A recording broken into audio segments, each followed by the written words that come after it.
Shalom saudara, kiranya kasih karunia Tuhan Yesus Kristus menyertai kita sekalian. Sebelum kita membaca dan merenungkan firman Tuhan, marilah kita satu di dalam doa. Bapa di sorga, kami mengucap syukur padamu Tuhan untuk hari baru yang Engkau berikan bagi kami. Sebelum kami memulai aktivitas kami hendak membaca dan merenungkan firman Tuhan. Kuasai kami dengan Roh-Mu yang kudus, bukalah hati pikiran kami, sehingga kami boleh mengerti apa yang menjadi kehendak-Mu dalam hidup kami. Di dalam nama Tuhan Yesus, kami berdoa. Amin. Renungan Harian Keluarga, hari Rabu tanggal 28 September 2022, mengangkat tema, Pertolongan Tuhan di negeri yang berlimpah susu dan madunya. Adapun pembacaan Alkitab terdapat di dalam Ulangan 26 ayat 8 dan 9. Saya bacakan buat saudara sekalian. Lalu Tuhan membawa kami keluar dari Mesir dengan tangan yang kuat dan lengan yang teracung, dengan kedahsyatan yang besar dan dengan tanda-tanda serta mujizat-mujizat. Ia membawa kami ke tempat ini dan memberikan kepada kami negeri ini, suatu negeri yang berlimpah-limpah susu dan madunya. Sampai di sana pembacaan Alkitab. Terpujilah Kristus. Saudara-saudara yang dikasihi Tuhan, kalimat ungkapan Tuhan membawa keluar dari tanah Mesir dengan tangan yang kuat teracung, dahsyat dengan tanda-tanda dan mujizat, dan kami ada di negeri yang berlimpah susu dan madunya. Ungkapan ini nadanya sangat dahsyat dan spektakuler, karena ada banyak perbuatan ajaib yang Tuhan tunjukkan kepada umat Israel. Pengakuan ini harus disampaikan sebagai pengalaman iman. Generasi yang sudah masuk ke tanah Kanaan tidak mengetahui secara persis apa yang pernah dialami oleh nenek moyang mereka. Memasuki dan menduduki tanah Kanaan semata-mata hanya kemurahan Tuhan, bukan karena kehebatan mereka.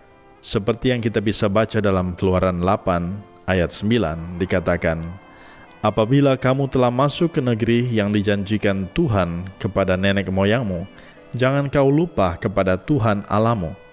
Peringatan ini penting agar umat tidak membanggakan diri yang pada akhirnya melupakan Tuhan.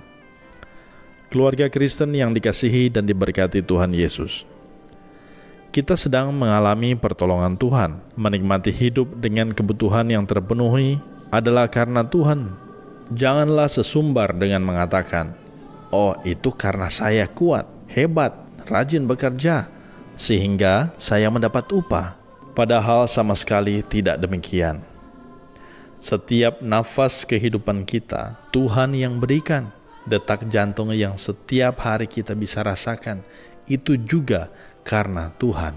Pertolongan Tuhan membuat Israel menikmati susu dan madunya. Kita pun sekarang demikian, saudara.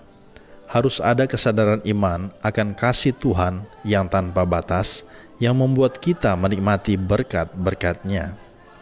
Sebagai keluarga Kristen, akuilah otoritas Tuhan dalam hidup dan kerja kita. Kalau kita menikmati berkat, bukan karena kita yang hebat, tetapi karena kebaikan Tuhan. Ajarkanlah kepada generasi penerus untuk mengakui kedaulatan Tuhan di atas segala-galanya.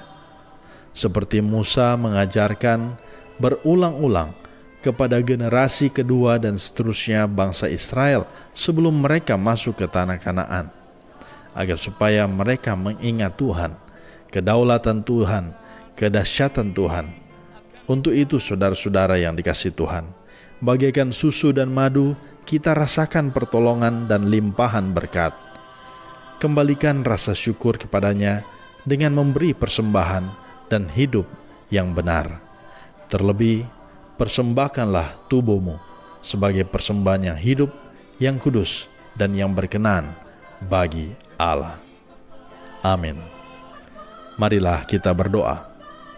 Tuhan Yesus, ampunilah kami atas kesalahan memahami berkat-Mu, dan berilah kami kemampuan untuk mengakui kedaulatan-Mu atas hidup dan kerja kami. Terima kasih atas berkat-Mu yang terus mengalir dalam hidup kami. Amin.